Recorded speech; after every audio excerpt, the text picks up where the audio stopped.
Welcome to Your CMO Mentor, the podcast from the Marketing Meetup, where the brightest minds in marketing share the lessons that they'd pass on if you came to them for advice. Each week, we invite a senior marketer to step into the mentor's seat, not here to tell war stories, but help you think differently about the challenges that you're facing right now. Today, we're joined by someone who lives at the heart of how modern brands connect and grow, Andrew Monu, who's the VP of Marketing over at LinkedIn. In this episode, Andrew joins us to explore how brands are built on LinkedIn, which I know is something that's really close to the community's heart, through video creators and, I'm going to say it, authentic thought leadership. If you've ever wondered how to move beyond posting for reach and start building real brand equity on the platform, then this one's for you. We'll start with a few quick-fire questions to get to know Andrew, then deep dive into the principles behind building brands in a B2B world that's becoming more human by the day. So, Jamesy boy, what did you learn from our time with Andrew?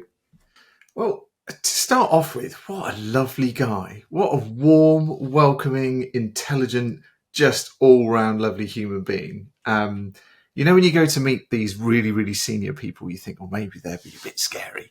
But actually, Andrew was incredibly warm, and I think people will pick up on that as we go through. So, but there were a couple of things to me that jumped out. The fact that he's betting on video came through the entire chat that we had.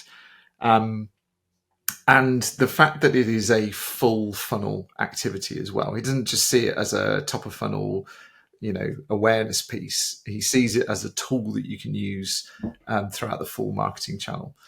And also what was lovely to hear and was quite expected, but was the fact that sort of strategy still sits at the heart of, posting on LinkedIn or marketing in general for him. But encouraging the individuals within organizations to bring in their own personality on the platform, but giving them the structure in which to sort of play with. So there was nothing kind of groundbreaking. There was no like tactical hack, but actually it was really reassuring to hear some of the, just going back to the basic principles and understanding where the platform's going.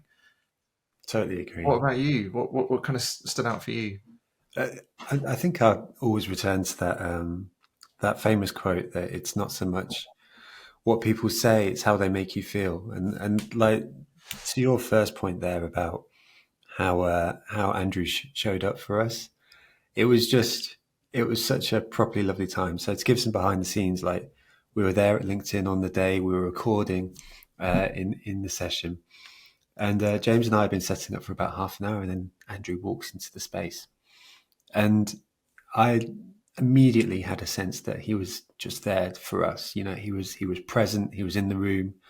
He'd actually been kind enough to listen to some Marketing Meetup stuff before we'd even started the session. And all of those characteristics, I think, in the context of this podcast, show how a leader shows up. There was none of it about like looking on his phone or like looking over our shoulder or thinking he was too important. He was just there for us. And for that period of time, he couldn't have been more personable. So, yes, he said some amazing things in here, but he also made us feel welcome and amazing, which I thought was just brilliant. Really, really brilliant. So yeah, definitely. He's I would call him a modern leader. He's not your dinosaur. He's quite the opposite. Absolutely. He's someone I would aspire to be a bit like. Yeah, definitely. 100%. Joe, this is the first of the Your CMO Mentor podcasts. I'm sure people are desperate to hear the actual interview rather than us gibbering on. Now, the reason we've done this is clear, but also the fact that we're able to do this is because we've had a little bit of financial support from a partner, and they're called SensusWide. But I actually don't know anything about them because I've not met SensusWide. This has all been a relationship that's come together last minute through you. So I'd love you to tell me just a little bit more, if you can, about why we're excited, why we're a good a good fit. Of course. Well, so the first thing is I'm going to shout out Megan, who's been wonderful at Census Wide, and she is the one who's created this. I want to say thank you to Megan because, like, we speak about brands, but actually at TMM we always like to acknowledge the human beings behind these brands as well. Census Wide is a company that delivers market research for the purposes of PR and marketing campaigns, which enables marketers to make decisions and do them well. But the reason why they're getting in touch with us right now and on this podcast is that they're releasing a brand new report called the CMO report. And so it's perfect for this theme of your CMO mentor, because I think first off, we're going to be speaking to CMOs. But secondly, we're going to be hearing a bunch of reflections from CMOs about how to do marketing well. And the lovely thing about the report is that Census Wide have gone out to bunches and bunches of CMOs and said, what's your world like right now? What are you thinking about? What are your challenges? And how can we get continued success? And so Census Wide have done the hard work. They've produced this report, having completed a bunch of interviews with CMOs everywhere. And now they're giving this out to CMOs around the world so that they know how they can act and respond in the market environment we operate, which is pretty cool. Is it completely free, Joe? It better be. It better be free. It's completely free, my friend. Wow. So I'd really recommend checking them out. Like, it's a great report, but also very lovely people behind it, with Megan in particular. That's awesome.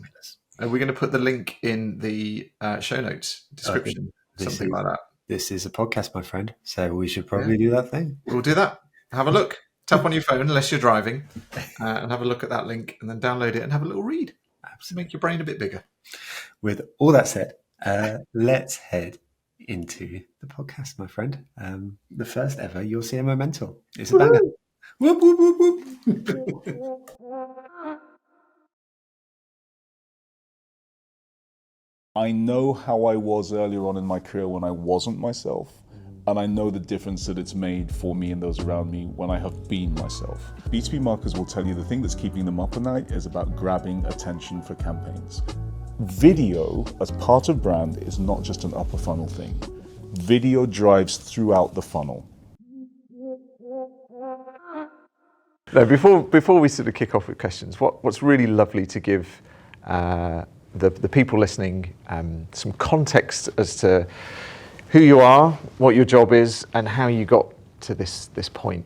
Like, it'd be lovely if you just gave us a few minutes on that. Sure. So I was not always destined to be the marketer you see before you. So in fact, my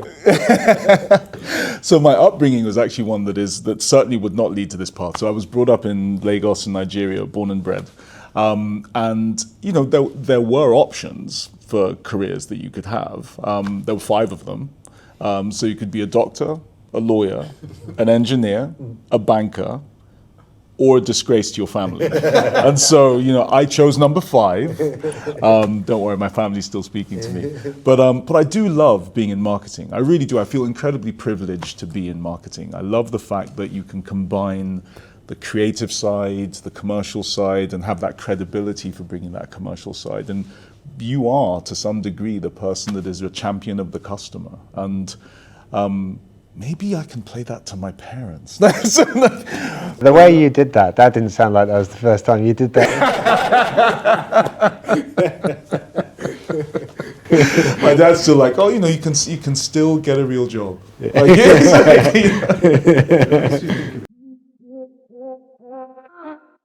So, Andrew, I mean, mate, you're a hero. So thank you for spending the time today. Like, we really, really appreciate it. And like, I personally have done the research before as well. And like, it's clear everyone else thinks so much of you as well, whether it's the awards that you win, but also just how you show up.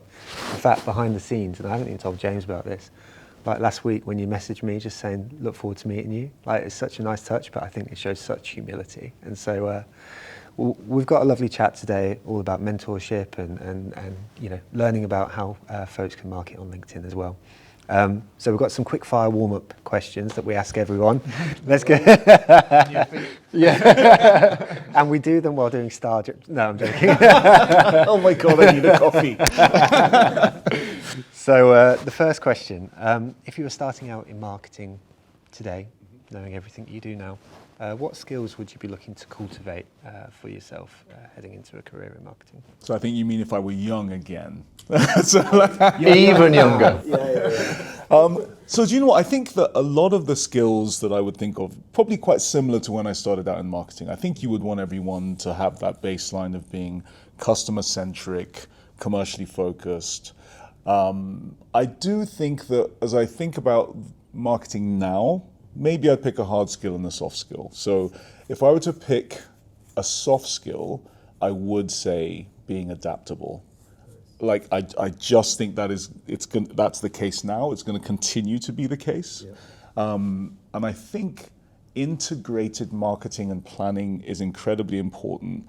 Not just because no marketer is going to be successful on their own, but also as resources get tighter, you're going to need to make more out of not just what you have, but what those around you are doing from a strategic perspective and not just a list of tactics.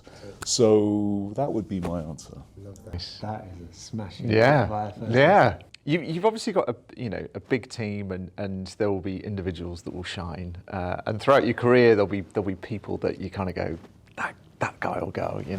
What's the behavioural trait that you really admire in a marketer? I have to say, I admire it in a marketer, but I actually admire it in anybody. Just people who are really good listeners. And what I mean by that is not just listening for the sake of listening. The people who are listening amidst all the noise, they distill, they come away and they go, it's this one thing. And you're like, oh God, it is, isn't it? Yeah.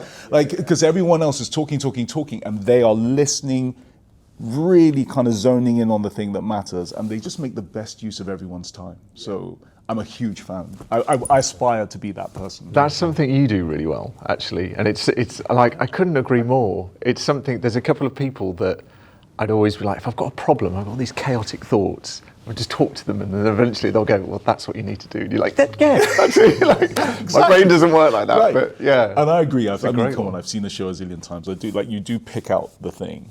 So thank you for doing that. Bless you. Oh, you're wicked. I'm blushing here now. Thanks, guys.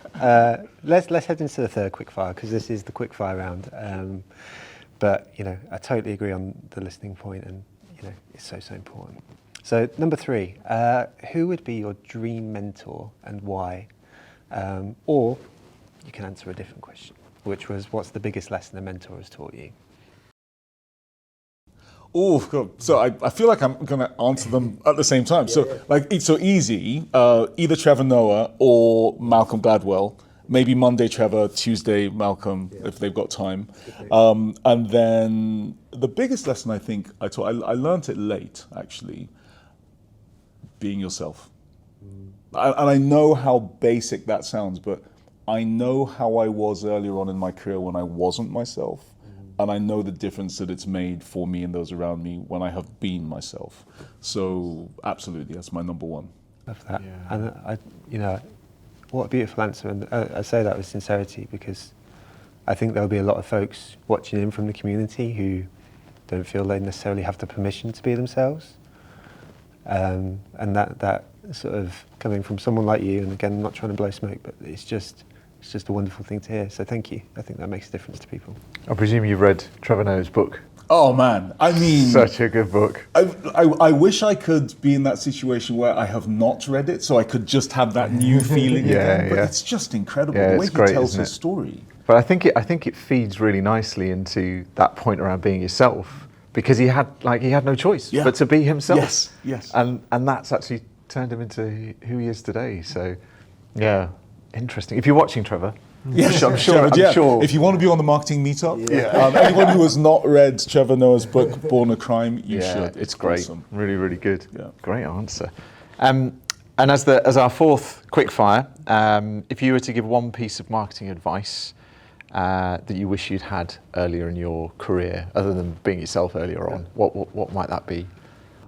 I think what happens is maybe you do start out. So, for example, I worked on the shop floor in retail for 5 years when I was at university, and then after university when I couldn't get a job. Customers every day, right? All the time. Worked in sales in front of customers. Went into marketing, read a lot of books, and I think I just got caught up in a lot of strategy and wanting to know the strategy. And somewhere in the midst of it, I think I lost the customer. And that's just, I think it's the key thing that as leaders, we should always try and push for. Like, where is the customer in this strategy, in this plan, in this creative? So that would be my advice. That's really cool.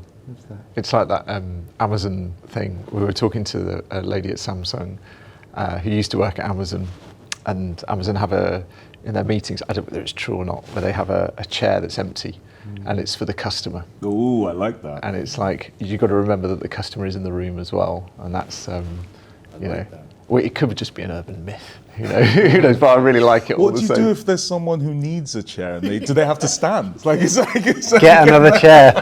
Be like, Brian from accounts, are you the customer? Or? You have to be the customer for that meeting. I do like it though, prop staff. I love that. Cool. So let's head into the deep dive section for this episode. And so we'd love you, and you've already done a great job of it, to be fair, but we'd love you to be a mentor for our community for the next 20 minutes. We're going to imagine you're advising marketers on how to use LinkedIn to really build their brands and use LinkedIn to our best capacity. And we want to start out with video because it's obviously such a big part of the LinkedIn mix. And also, we should come into this and say that James and I spend way too much time on LinkedIn. So, like, you know, There's no such thing. Towing the company line, it's great. So let's speak video. So let's go general before we go specific. So why is just video becoming so important in B2B right now? I believe it's really important because first off, if you ask B2B marketers, they'll tell you. We've done research on this. B2B marketers will tell you the thing that's keeping them up at night is about grabbing attention for campaigns. That's the number one thing. 61% of them will say that they're worried about losing out to competitors when they're not using video. And 81% of B2B marketing leaders will tell you that video is the language of the internet. So that's the marketers. From a buyer's perspective, the dynamics of buyers is changing. The demographics are changing. Gen Z is Gen B2B. 71% of buyers are actually millennials and Gen Z. Video is a format that they're used to engaging with. And so as part of the buying process, that's what they want. Last thing I would say is just video itself. Like, video as a format is a way to connect people with people. It's a way to build trust. So I think when you think about all those things, it's probably not surprising, but that would be my answer. Love that. It is interesting as an experience. So I will sort of do a mixture of image-based posts, text-based posts, and then videos. And so for me, the video posts are the ones which, in the short term, sometimes don't get the same engagement, but then long term, it's the one that someone turns back around to me in 6 months' time and say, I saw your video on X, Y, Z, and particularly in the B2B context where sales cycles are longer, et cetera, there's a lot of value, there's a lot of impact to be had there, right? So it's something quite special in that way. Yeah, it's something so I used to run a video agency called Human because I really believe in this sort of human connection. And I would have tips on how to get into video and how to approach it, but I'd be really interested to get your take. If there's a marketing manager or a CMO out there who's like, I want to start doing video, but they don't know where to start. What would your sort of advice be to, what are the tips to sort of kick things off? Yeah, I think it's a great question, and I think so. The first part of my answer is actually kind of nothing to do with video. It's like, what do you want to talk about? Like the topic itself, right? And so there's a topic, hopefully for your business, that you believe that you can add value, you have insight that you can provide, or you have a point of view that you can share. Then you think about the video itself, and to your point, you know that is going to be the right format. But Joe, to your point, you should have a range of formats, because actually that mix of image, newsletters, articles, but video should be in there because you get 1.4 times the engagement versus other formats on LinkedIn, in case you didn't know. That's a big reason why you should be using video. And then I'd say outside of that, you should think about how you experiment. You know, like really, like how are you thinking about the different topics that you might use? It might be that you're talking about career advice. It might be that you're talking about the latest trend on something, or you're at an event talking behind the scenes. But like I think those are great ways to really engage. That's it. That's it. And it's I guess it gives you that diversity of expression in your personality, right? You know, so you speaking about the different scenarios that you can show up in there and the different formats you can use. I think, you know, if someone's striving to be a bit more multidimensional rather than sort of appear as a, you know, a flat image or an icon on screen or something like that, you know, seeing someone breathing, speaking, emoting, you know, everything that goes with it, you've got the totality of someone's sort of personality out there on screen rather than, you know, if one isn't able to express yourself with quite as much nuance with your written language, then you have that as an opportunity, which is lovely. It's powerful. I like the way you talk about expressing yourself, because actually you are expressing yourself, and it's an expression of your brand as well. Like, it's the people behind the brand. And so I love that idea of expression. I don't think we think about that in the professional context, but we should. It's part of the movement, right? You know, people are becoming more intrinsically related to humans rather than sort of logos, you know, and while I don't think the logo ever goes away necessarily, you know, people do relate to that human part of it. Yeah. And I guess part of that is a bit of a new frontier-ish for marketing, which is influencers and creators, right? You know, and we're seeing so many more people, particularly on LinkedIn as well, actually, as a trend, sort of engaging with influencers and engaging with creators. The other side of this is I see some people saying my company is too boring, or you know that you know it might be too risky to engage a creator to work with. So again, you know, asking a very similar question to what James did just there. You know, if someone was feeling my company's too boring or creators are too risky, how would you reframe that to sort of bring that tactic into the mold? And by the way, I get it, because I've heard it before from certain people. But it's so much bigger than creators. Like the conversation, it's so much bigger than that. Yeah. It's really about how you get bought in B2B. If you are a marketer in B2B, you've just talked about the fact it's a long buying cycle, right? And you've got not just one decision maker, you've got multiple decision makers. Yeah. Two things that really matter to get bought. The first thing is you need to be known. You need to be known. Like, I've worked in companies where we were a big brand, everyone knew us. I've worked in companies where we were dying to be known. No one knew us, right? And so actually brand is a big part of that, and video is a huge part of that. But also there's a second bit that really matters. Once you're on the shortlist, people want to know that you are a brand they can trust. And the things they trust to help them believe that are their network. So it will either be content creators and influencers that they trust, or their peers. Yeah. This is where the influencer bit and the content creator bit comes in. Love that. Because it's part of a strategy. If you're doing it for the sake of doing it, then you shouldn't do it. Yeah.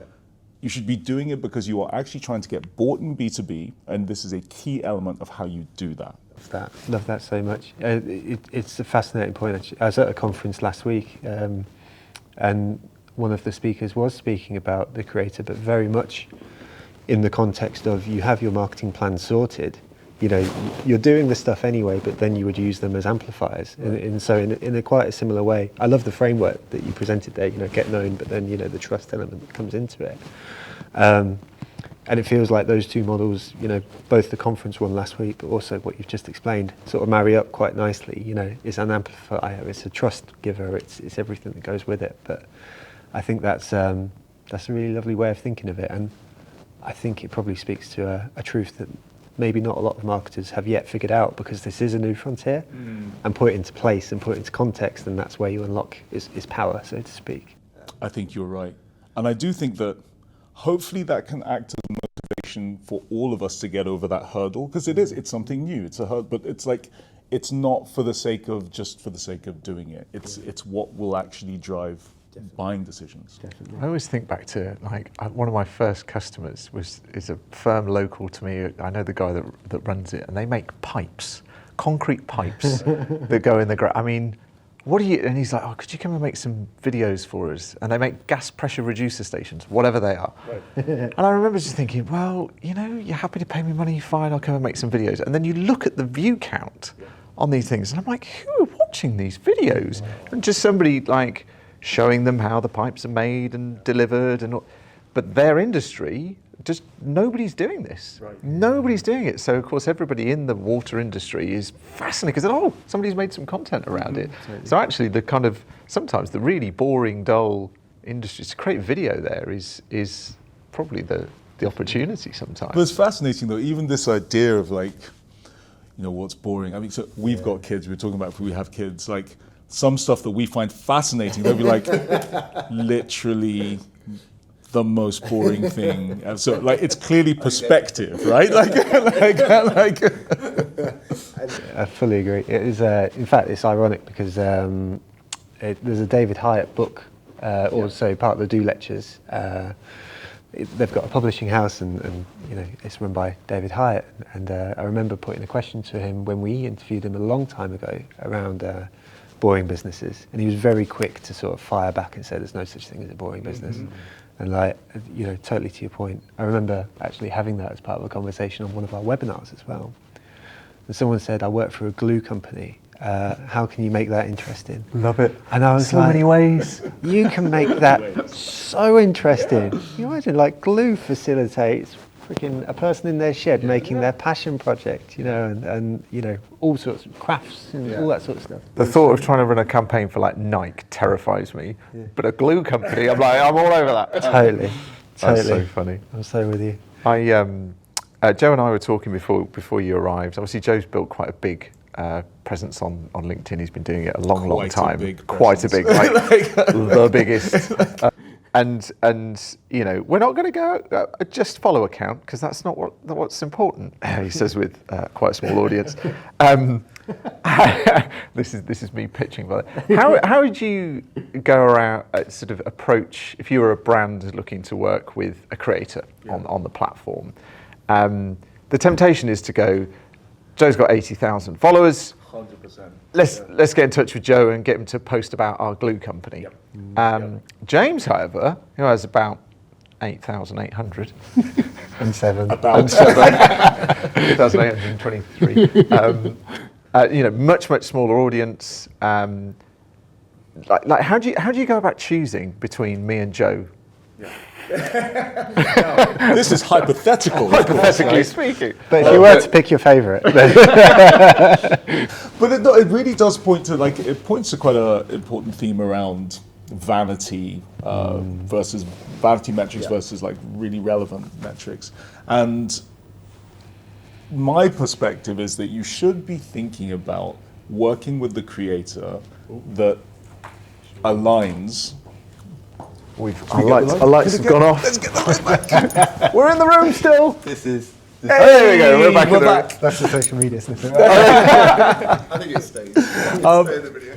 So yeah, absolutely. But it just shows the power that I have. So you should be working with creators that are actually aligned to the audience that you have and the values that you have as a brand, right? And as you think about working with those creators, I think so once you've made that decision, it's also the how, because it's got to be authentic. So you've got to be working with them in a way that enables you to have the strategic brief for them to have the direction of what you want, but for them to lead on the storytelling, for them to lead through their authentic voice. And we've seen really good examples of this in the UK with people like Matt Swain, Rachel Higgins, who've worked with Dropbox, Notion, Adobe, to great success, but that's because they've matched them with the right people. Just like, just a similar way to you might think, what's the right channel for me? In this sense, you're using a creator as a channel, Totally. I think, that authenticity piece is interesting because I guess by their nature, hopefully if someone's accumulated an audience, then they probably quite intrinsically are aware of this authenticity and wanting to come across that way. And they probably get, paid to be an influencer because they've shown up in that way. But that being said, there is a set of individuals, and it doesn't have to be leadership, but I'm going to use it in this example, where they need convincing to be more authentic in these situations because maybe that isn't something which comes so naturally to them. So when we sort of sit there and try and convince our boss or the leadership to say, you know what, we're not just going to post you know, the next event, I want to tell the story of the event and stuff like that. How do you encourage your management to show up a bit more authentically, to use the language that you did? Yeah, I think it's a great point. I think that even as a starting point, I would say that let's start with the fact that of the Fortune 500 CEOs who use social media, 98% of them are on LinkedIn, right? It's important to have that as a framing, as a starting point, because there's lots of CEOs on there, right? But it's also important to maybe share with your leaders what they're doing, right? Yeah, I mean, sure, these folks might be, you know, in a video at an event, but some of them are literally just in front of the camera telling you like some leadership advice or some career advice, or they might be talking about the latest product innovation, right? That's like the what they're doing, but there's also kind of the how, which is, I think that there is, again, because of our idea of what professional video looks like, the idea that authentic and professional can't be the same, right? And so some people want to show up in a way that's fully polished. Let me be very clear, if you go and watch my videos, I don't think you'll see that they're crazily polished. But it's really like people want to see people being authentic, and people want to see the people behind the brand. And the leaders have a disproportionate influence on how the brand shows up. So I guess my advice would be, one, to know those facts that all those leaders are on LinkedIn, to know that they are posting about a range of different things, and they are not always buttoned up in a suit and tie when they're talking about it. And maybe actually telling them that, but also showing them that on the platform would help them. Totally. I had a friend of mine who started off in waste management and built out loads of transfer stations, and he was work, make money kind of thing. And then he started a fire suppression company, and it was like, again, boring. He's an entrepreneur. Boring, yeah, he's a proper entrepreneur. But I saw him really take off on LinkedIn when he went sober. So he was like a work hard, play hard. He'd always got a beer in his hand. I met him on a stag do. Like it was, you know, it was just, Sam was a good, fun time kind of guy. And he was working himself into the ground, and he kind of saw almost, I think, a responsibility to share that actually leadership is really freaking hard. And his decision to go, right, I'm going sober, I'm spending more time with my kids, I'm going to get more balance in my life. Not only have his business has taken off, but he's a much healthier guy, and I've just seen his audience just go through the roof. I bet he's inspired a bunch of people. I think he has. And he's like, not that I'm a big drinker, but like he's inspired me. So I'm like, cool, this is really authentic, brand as a strategy authentic as stuff. opposed to just a thing that we're doing. And I'm sure there's plenty of marketers out there who think about it as a strategy, but let's just put that out there. When we think about brand, when I work with my team, we don't just talk about brand. We talk about brand and demand together. Because essentially, a lot of the work that we're doing as marketers, the world of marketing has really evolved, where marketers are actually being seen as the drivers of business value, right? Because, and on LinkedIn, generally speaking, people think about LinkedIn as a place that you come to maybe, find opportunity, but it's the place where marketers can create opportunity. So we think about LinkedIn as where marketing means business. So with that in mind, video as part of brand is not just an upper funnel thing. Video drives throughout the funnel. There's an example I have of a European cloud provider called CJIT. If you've never heard of them, you should check them out. They used video and lead gen forms. So video is actually not just in the upper funnel part of the strategy, it's in the demand gen and lead gen part of the strategy. They got 5x conversions by adding video to that part of the strategy as opposed to just leaving it up top in the upper funnel part. And they got 7.8x ROAS.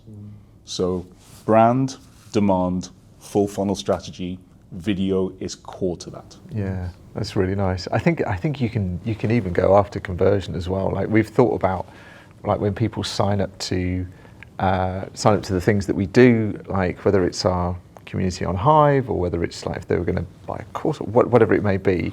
It's so nice to just get that kind of like personalized video afterwards, just be totally. like, hey, welcome to the, 100%. And I think that's I think you can use it more and more places. It's Yeah, because again, it makes that deeper connection, doesn't it? That's it. It becomes more and more accessible as well. I mean, over there we've got our breaking the fourth wall, but we got our DJI camera over there, which is just like this little tiny little mic, tiny little camera, super accessible, like super easy to create content off. It's just, you know, it doesn't need the DSLR, which we've got sat next to it as well. It would be a lot easier to carry that camera around rather than these two cameras around London. It's I'm hoping we get to the stage where we just, you know, the world is like, click, there we go. That's all we have to think Especially about. if you're travelling down from Birmingham. Yeah, I have scoliosis now as a result of all these interviews. That's funny. Thank you for everything so far. You know, thank you for speaking through those questions and diving deep into brand building on LinkedIn. One of the things that we like to do on this podcast, and we're in our early days of it, but we want to bring the community into it with a scenario. And the scenarios are provided by the community, which is a lovely, lovely thing. And so in this instance, we have a marketing manager who's come in, and this marketing manager said, I'm operating in a 10-person team, and I've been tasked with getting more employees engaged in LinkedIn. However, my CMO is pushing for LinkedIn to be all lead gen all the time, which I think a lot of folks can sort of relate to. The marketing manager in this situation says, I believe brand building will pay off long term, but I'm struggling to make the case. So you're famed for your mentorship, and you've been wonderful so far. So if you're sat there with this marketing manager in this situation, what would you be advising them to do? Please give them my details, by the way, because I'll happily speak to them about it. So they are not alone. And actually, I'm pleased to say that this is a journey that many people are getting over now. So what I would say is that you are balancing short-term and long-term, which is the nature of business. I think the thing that we need to make sure as marketers that we're educating all organizations that we're in about is that balance of brand and demand needs to be right for us to satisfy the needs in the short term, but also commit to the longer term. So there's a 95-5 rule, which I think you'll have been aware of. A part of a company called the B2B Institute has been promoting that for a long time. So what it basically means, for anyone who's not aware, is that so for the people who are likely to buy from you, only 5% are in market to buy now, which means 95% of them are potential future buyers, but they are absolutely not ready now. I could be a B2B buyer who I'm in a contract with someone else for the next 2 years. So I'm not going to buy now, right? So your job, and it is your job as a marketer, is of course to meet the short-term needs, but you should be pushing, because it's the right thing for your business to actually build that demand for the longer term. The brand to get you known amongst that 95%, content creators, video to get you trusted, and to build your business. That is your job. You should be pushing that. And you know, I would say to you, like, please do ping me if you have a question on this. But I would say, like, it is like, I think we have to stop thinking about it as, oh, well, it would be great if that happened. It's your job. Nice. Love that. Love that. It's so hard. It's like that as a, I think as like certainly a junior marketer or a marketing manager, to give the decision makers or the budget holders the confidence that that long-term thing plays off. But you know, when you just trust them. Like, these people know what they're doing. Like, you have to play the long game for it to work. But I think it's really nice, the fact that it's coming from you with loads of experience who understand how these things work, that hopefully some people that have watched this can go, maybe we should just snippet this bit up and be like, send this to your boss. Send it. We have to be doing this stuff that you can't measure. And you're not going to be able to measure for 2 years. And also the risk of not doing it, you kind of already know, because you will always get what you always got. And if you're trying to grow, then that's not the growth strategy, right? So this should always be an element of it. I think all we're really saying is, I mean, to your point, James, like, it should happen. Maybe what we shouldn't be arguing about whether you should be doing brand and demand. The only thing to argue about is what is that ratio, right? Like that is potentially where you say, okay, well, let's push back a bit, but it shouldn't even be up for debate. Nice. I love that as a reframe, actually. You know, the fact that it's almost presented as, you know, without meaning to bring parenting tricks into this, you know, like, if I want my daughter to go upstairs It's like, we're going to put our pajamas on. Would you like to wear your pink ones or your blue ones tonight? And it's almost like this, rather than saying, would you like to put your pajamas on, or can you? It's sort of presenting it right there, as sort of saying, I this like is what the we're going to do. We're going to put our pajamas. Hey, I'm happy to go to bed at 7:00 as well. I've not seen your pink pajamas on LinkedIn yet, Joe. Mate, maybe that's a post. I actually did my. Yeah, you need to be more authentic, Joe. Hey, I'll tell you what, my pajamas have been on LinkedIn. Yeah. So I interviewed Sir John Hegarty in my pajamas. So there was a shot after that in my pajamas. So there you go. Poor Joe. The day after his first child was born, I was doing the webinar. We'd got over 1,000 people signed up. I went to log on. Zoom wouldn't let me in. I was like, what the hell? Why is this not working? Oh no. And it was something to do with an update somewhere. And in the end, we'd got like 4 minutes to go. I couldn't get the thing to work. So I had to ring Joe. I was like, dude, can you do the webinar? He's like, yeah, he's fine in his pajamas. Did you have camera on? Yeah, totally. Honestly, You when- are a hero. It was a look. Honestly, it's one of those I'm things. forever Well in practiced. debt. Forever in debt. I'd love to ask a follow-up though as well to your answer there, because it strikes me that really combining the point you made around confidence as well. Yeah. And I hope this is okay to ask you, like push back if not, but taking someone on the journey of confidence to say, I believe you. I believe you that this long-term stuff is going to pay off. We've never done it before, actually. We've never done the long-term thing. We've always been performance-based. Can you, examples are always hard to give, and so maybe speak about it on a higher level if you want to. But can you give an example or speak about a time when you've taken someone on a journey of maybe not believing to believing or acting in this context? Because, I'd love to send someone a video of you speaking about this, but I'd also love them to be able to do it for themselves, where they sort of show up and their boss goes, you know what? I believe you. I'm going to sort of like go on this journey, and I've got confidence that this thing is going to work when maybe I didn't before. Has that ever happened to you in your career? Yeah, it's happened at times where I've tried and times when I failed. I think that's the nature of the beast. I think in the past, where it did not go right was where I was focusing a lot on like how right my strategy was. So it's like, let me just get all the data in here, let me get everything in here, and then I'll present it to James, and then James will argue with me, and I'll go, yes, but here's some more data. And then you'll argue with me, I'll go, here's some more data. And actually that didn't work. What did work more effectively for me is starting by, what is James trying to achieve? Because if basically James is saying, I don't want to grow my business, I don't, then maybe brand demand is actually not a conversation that we should be having. Yeah. But if James says, actually, I want to grow my business, great. Here are some options about how we could do this. So here is the do nothing approach, right? If we continue doing what we're doing, we would achieve growth of maybe X%. If we do what we're doing, and just for 1 year, we try this, this is what I believe could happen. And the risk of this is X. Like, actually be transparent about the risk, because it also shows that you're in it. You have skin in the game as well. Because actually, what I'll tell you this as a leader, what makes me nervous is overconfidence. When people go, hey, I have this thing, I have the answer, it's all buttoned up. And actually, it doesn't make me feel confident, because I basically go, well, you haven't shown me the risk. You haven't shown me the thing that is going to help me understand that we are both in this together.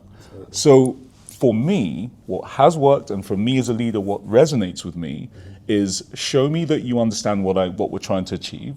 Show me the risk. And then let me tell you what my comfort level is around that risk. Love that. And then we go from there. I love that so much. I presented a talk last week, and my premise was that there's never been a time where we've known more about how to do marketing. So you speak about 95.5, you speak about Ehrenberg Bass, you speak about long and short of it, Tom Roach, Greg Kite, you can list off all these amazing people who have done so much. But the output of their work isn't a certainty. The output of their work is giving yourself the best chance. And so I love the humility and also the acceptance that this isn't a certainty. And I think right now, so we did some research earlier in the year, and we had 1,400 marketers respond to a survey, and we asked them their emotions related to our role. And the top 3 emotions came back. The first was positively challenged, the second was uncertain, and then the third was stressed. And just to pick up on that second one, uncertain, there is so much uncertainty right now. Yeah. So precisely to your point, if we're trying to seek certainty in uncertainty, it's just really interesting to hear that from you as a leader, to kind of go, I'm not actually seeking certainty here. I'm aware of the context and I'm trying to give us the best chance. And if we do it together, that's fabulous. And I really admire that approach. So thank you for speaking to that. Joe, obviously, I think your point is right about the certainty and trying to actually unpeel that certainty and get to the heart of it where there is a lot of uncertainty. I think there's also the piece about marketers shifting from speaking our own language to speaking financial and business language. Because, we can talk about MQLs, we can talk about all of that stuff, but the truth is what our leaders really want to know is what this is going to mean in terms of ROI and growth for the business. So there is a transfer there, and I think actually for all of us as marketers, there's an opportunity for us to ensure that we are making that shift from putting our own marketing hat on to an additional hat, let's say, that's the one that's the language of business. Because we've got to get more and more connected to that. And actually businesses expect that of marketers now. So anyone who's maybe feeling a tension there, or actually they're feeling like they need to upskill in that area, I would say it's totally worth it, because that is the direction that marketing is not just going in, like we've been going in that way for a while. Absolutely. I thought about this over the weekend. I've got a great idea for a webinar season, which is exactly this. It's true. I was thinking back to, sorry, I interrupted you. A customer of mine was a house builder, and the sales and marketing director knew she wanted to invest in video. And when the marketing team were kind of putting things forward, they were talking about getting more visible on social media, more view counts, more blah, blah, blah, all the metrics around social media. But when you, going right back to your early point around listening, the thing that she wanted on site, on the housing project, was footfall. That was the word that mattered to her, because she wanted people in our show home looking around going, oh, I want to live here. So whenever we were talking about video ideas and video concepts, in my head, I'm like, how does this translate to footfall? Like, what's the thing that's going to get people onto site? And as soon as we started putting that language in, like, things just got signed off so much quicker. And it was just like, oh, okay, there we go. But actually, logically, it should, right? Like, I love that actually, because that's the truth. That's how it should work. I think sometimes, I'm not going to say that the marketing scene is as ivory tower, but I just think sometimes marketing can be seen as detached from what flows through to growing business. And actually, our job is not detached. We just actually need to communicate that better. Yeah, definitely. So if we're going to wrap this up, if you no, let's talk. You're way busier than us. Thinking of the marketing community that we look to serve. If you were to give one sort of quite practical piece of advice to start with today to build brand, where would you start? What would that thing be? I think it's a mindset, actually. I think every marketer who is listening to this, they need to know that they are way more empowered than they think they are to actually lead the charge on video. They have the assets already that they could repurpose and put there, or they themselves could be posting, and they are the people to convince the C-suite to just get out there and do it. And you do have a job, and there's a way you can do it, which we've said already. Show them who else is doing it, show them how they're doing it, and let them know how they could do that authentically themselves. So lead the charge. Yeah, and it's so much easier than people realise. It's I like can do it. but it's true. Like I used to turn up with these big cameras, but it was more just a signalling thing. Yeah. Like most of the time, like the shot I had actually wanted to get was on a phone. Yeah. I'm So like- many of mine are on the phone. Exactly. and sometimes I think that leads to more authentic content as well, because people know it's on a phone. Yes. It's not being held like this, and so it shouldn't. The technical side, I think people focus on That's too much. not Like, about I don't that. know how to make videos. Like you do Yeah. all the time on your phone. So 100%. yeah, so that's a great bit of advice. Yeah, that's wonderful. Thank you for having me. Oh, thank you for having us. Yeah, thank this you. is great. It's been a lot of fun.